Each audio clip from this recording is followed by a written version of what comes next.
विधानसभा live राज्य मागासवर्ग आयोगाचा अहवाल आल्यानंतर फेब्रुवारी महिन्यात विधिमंडळाचे विशेष अधिवेशन बोलावून आवश्यकतेनुसार मराठा आरक्षण दिले जाईल। मराठा समाजाला आरक्षण देताना कुठल्याही समाजावर अन्याय होणार नाही, अशी ग्वाही मुख्यमंत्री एकनाथ शिंदे यांनी दिली।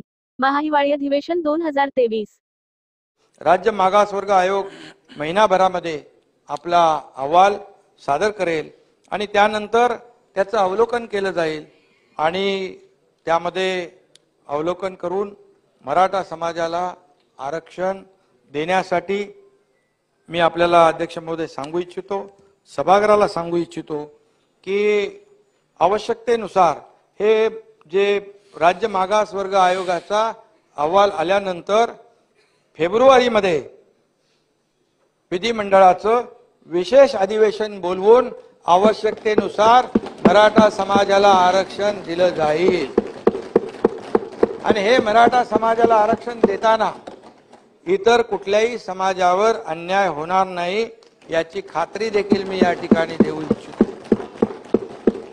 ओबीसी समाजाच्या आरक्षणाला धक्का न लावता मराठा समाजाला टिकणार, अनेक वेळा आम्ही बोलतो तरी सुद्धा काही संभ्रम शंका कोणी या ठिकाणी मनात लोकांच्या निर्माण होतात, त्या होऊ नये आणि म्हणून मराठा समाजाला टिकणारं आणि कायद्याच्या चौकटीत बसणारं आरक्षण देण्यात येईल।